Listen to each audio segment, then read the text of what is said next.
저마다의 때가 있습니다. 그것은 우리의 선택이 아닙니다. 인생의 어둠이 밀어 닥칠 때가 있고 또 삶의 자리에 빛이 임할 때가 있습니다. 우리의 능력과 우리의 통제 밖에서 일어나는 하나님의 섭리가 우리 인생 가운데 흘러옵니다. 오늘도 그러한 하나님의 주권과 통치 안에 우리의 인생이 존재하고 있음을 오늘도 우리가 인정하며 믿음으로 당신을 향해 우리의 마음을 열며 나아갑니다.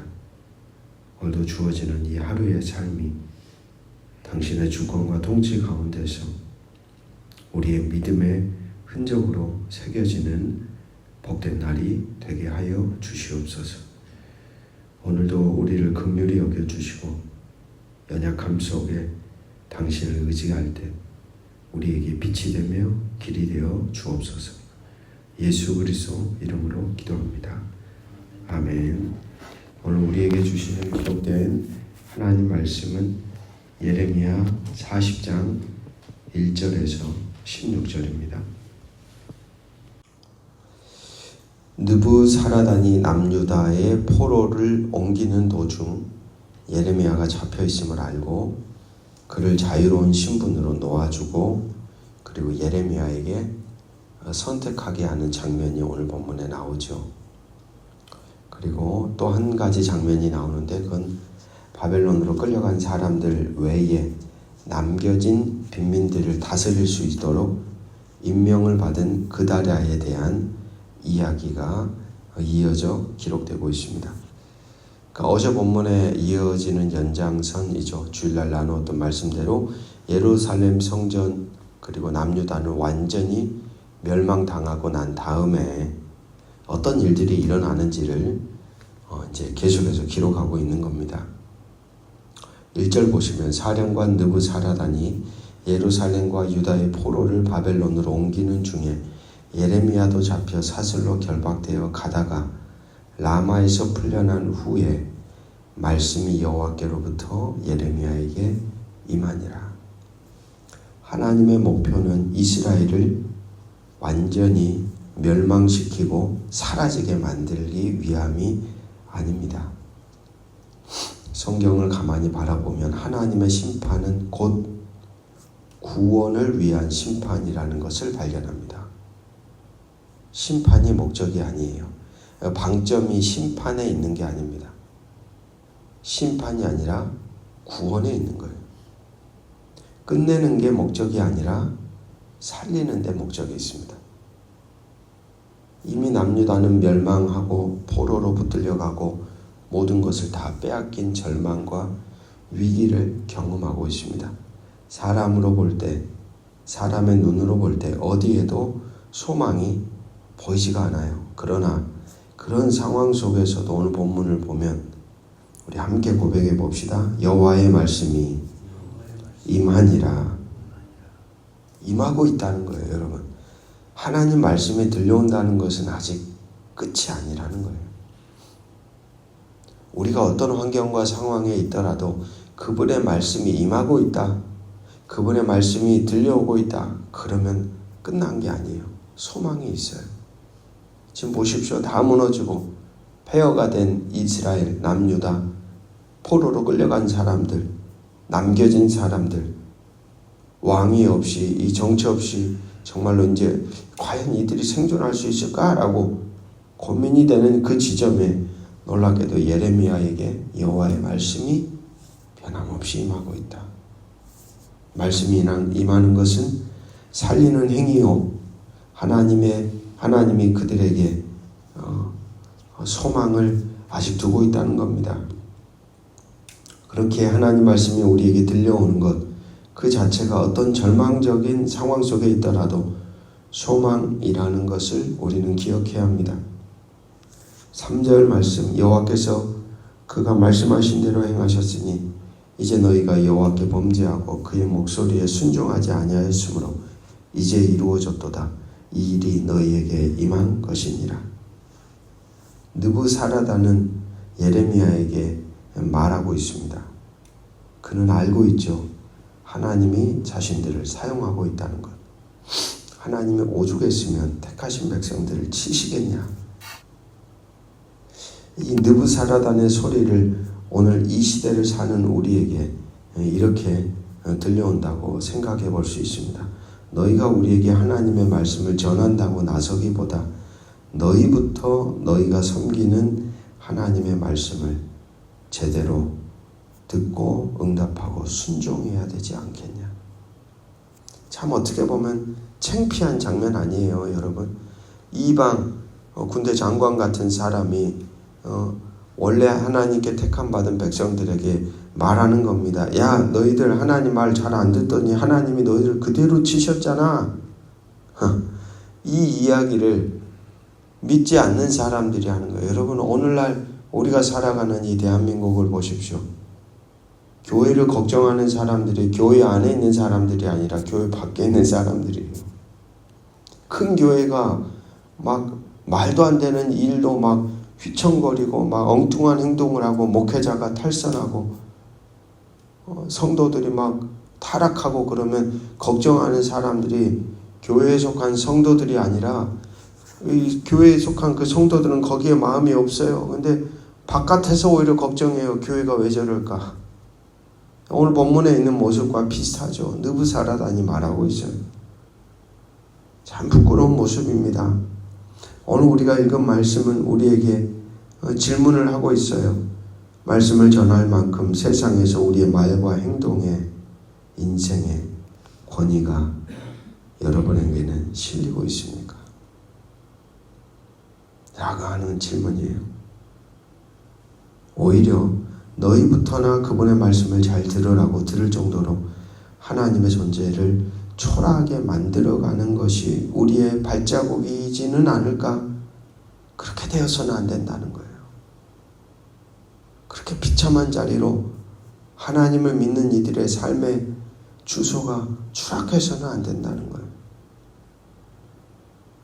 우리는 세상이 말하는 것 이상으로 하나님을 알아야 하고 세상이 기대하는 것 이상으로 하나님의 뜻을 살아내야 하는 존재들입니다. 하나님은 그렇게 우리를 부르셨습니다.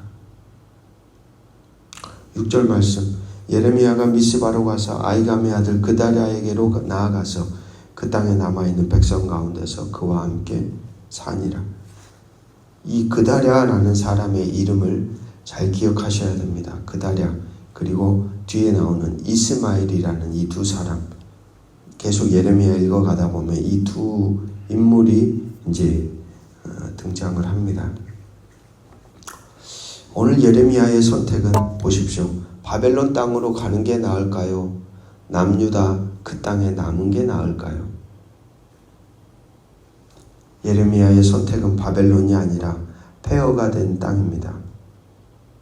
아무 소유도 없는 빈민에게 가기로 결정합니다. 어쩌면 이 예레미야는 바벨론에 가면 정말 환대를 받을 만한 사람이죠. 왜요? 바벨론에게 멸망당할 거라고 자기의 목에 칼이 들어와도 그 소리를 전했던 사람 아니에요. 하나님의 뜻이 있든 없든 간에. 그러니까 바벨론 왕의 입장에서, 통치자들 입장에선 완전히 바벨론주의자와 같은, 마치 일제시대의 친일파와 같은 존재 아니에요. 그러니까 얼마나 이 예레미야를 환대하겠어요. 같이 가면 정말 보상도 내리고 자리도 보장하고 삶의 모든 것이 열려 있을 텐데 오늘 예레미야를 보십시오. 그 땅을 선택하지 않아요. 마치 아브라함이 자기 조카 롯과 함께 야 동서남북 땅을 봐라. 너가 먼저 선택하면 좌하면 내가 우하고 우하면 내가 좌하게 하면서 아예 그걸 내려놓는 모습과 참 비슷하죠. 예레미야는 우리가 아는 것처럼 우여곡절 끝에 애굽에 이르게 되고 백성들과 함께 사막 모래바람 속에 최후를 맞이했다고 전승은 이야기해 줍니다. 예레미야라는 이 사람의 선택은 늘 기준이 분명합니다. 환경적인 어떤 부유함의 선택에 이유가 있는 게 아니라 하나님께서 보시는 길, 하나님의 부르심, 하나님이 깨닫게 하시는 것에 그 선택의 기준이 있었습니다. 그리고 내가 필요로 하는 사람들 곁이 아닌 나를 필요로 하는 사람들 곁에 예레미야는 자기의 선택의 기준이 있었습니다. 그래서 무너져가는 남유다 백성들 곁에 그는 머무르기로 작정했던 것이죠. 7절부터 16절에 이르는 말씀에는 그다랴라는 총독과 그를 죽이려는 이스마엘이라는 사람의 이야기가 이어집니다. 왜 그다랴를 이스마엘이 죽이려고 했을까? 오늘 본문에서는 우리가 발견하기 어렵지만 내일 본문으로 들어가 보면 이스마엘이라는 이 사람의 족보가 거기 41장 1절에 언급이 됩니다. 가만 보니까 그는 왕의 족보예요. 다시 말해 다윗 왕조에 속한 자입니다. 그런데 그 땅이 다 무너졌어요. 왕족들이 다 사라졌어요. 시드기야도 다 눈이 뽑혀 붙들려 갔어요. 이제 이어질 왕이 어떻게 보면 왕족에 속한 자기의 가문이 되어야 되는데 그 자리를 바벨론 왕이 누구를 세우고 가요? 그다랴라는 사람을 세우고 간 거예요. 그러니까 이 그다랴가 어떻게 보였겠습니까? 아주 못마땅한 것이죠. 자기를 지목한 것도 아니고 그다랴를 지목한 것이 일단 기분이 나쁘고 그런 사람들을 그 사람들에게 많은 사람들이 모여드는 이러한 모습도 사실 몹시 불쾌한 거. 그래서 이스마엘이라는 사람은 암몬 자손의 왕의 힘을 얻어 자기를 통하여 다시 그 땅에 남유다라는 나라를 만들려고 했던 게 아니었을까 생각하게 되는 것입니다. 이스마엘과는 다르게 그다랴 총독은 어떤 생각을 가지고 있을까요? 16절 말씀 보시면 그러나 아이감의 아들 그다랴가 가레아의 아들 요하난에게 이르되 내가 이 일을 행하지 말 것이니라. 내가 이스마엘에 대하여 한 말은 진정이 아니니라. 그러니까 그 소식을 알고서 요하난은 이 그다랴에게 이스마엘 빨리 죽여야 합니다. 제거해야지 당신이 살아요 라고 권면하죠. 그러나 그다랴는 그것을 받아들이지 않습니다. 그다랴는 이스마엘을 같이 한 나라를 세워가는 동역자로 바라봅니다. 네 편, 내 편으로 가르지 않아요. 지금 폐허가 된 이 나라 들판에 네 편, 내 편 가를 길이 어디 있습니까? 그 겨를이 어디 있어요? 무너진 폐허 그 터전 위에 한 마음으로 나라를 세워도 시원찮을 판국에 그다랴는 그렇게 생각하지 않는 것이죠. 앞으로 이어지는 41장 계속되어지는 말씀 속에서 우리는 이 그다랴라는 한 사람과 이스마엘이라는 사람을 그리고 요하난이라는 이 세 3인방을 우리는 보게 될 것입니다. 그다랴를 보며 생각이 듭니다. 만약 자신이 주도권을 가진 사람이라면 그것을 공동체의 하나됨, 화목을 위하여 내려놓을 수 있을까? 오늘 그리고 내일 본문에 이르기까지 이스마엘은 그것을 절대 내려놓을 수가 없는 사람입니다. 그것을 지키기 위해서라면 자기 눈앞에 있는 어떤 사람도 죽일 수 있는 사람이었습니다. 본문은 그와 비슷한 자리에 서 있는 사람들에게 질문을 던지고 있습니다. 당신에게 주어진 주도권을 포기할 수 있는, 내려놓을 수 있는 마음이 있는지, 그것을 내려놓음으로 모두가 평화를 누리고 하나님의 나라를, 하나님의 통치를 세워갈 수 있다면, 하나님이 원하시는 세상을 만들어갈 수 있다면 과연 그것을 당신은 과감하게 내려놓을 수 있는지 어쩌면 오늘을 살아가는 우리에게 질문하고 있는지도 모르겠습니다. 함께 기도합니다. 아버지 하나님, 오늘도 우둔한 우리의 인생, 오늘도 어리석은 연약한 우리의 삶, 그러나 폐허가 된 그 터전 위에 여호와의 말씀이 임하는 것처럼 오늘도 변함없는 당신의 말씀이 오늘 우리의 귀에 들려오고 우리의 눈으로 읽혀지고 우리의 머리로 해석이 되는 그 복된 삶을 살아가도록 우리를 불러주심에 감사합니다. 당신의 말씀이 들리는 그곳에 변함없는 하늘의 소망이 있음을 오늘도 기억하며 살아가게 도와주옵소서. 하나님, 세상이 믿는 이들을 걱정하는 시대가 되었습니다. 세상이 교회를 염려하는 시대가 되었습니다. 마치 오늘 본문의 느부사라단의 소리와 같습니다.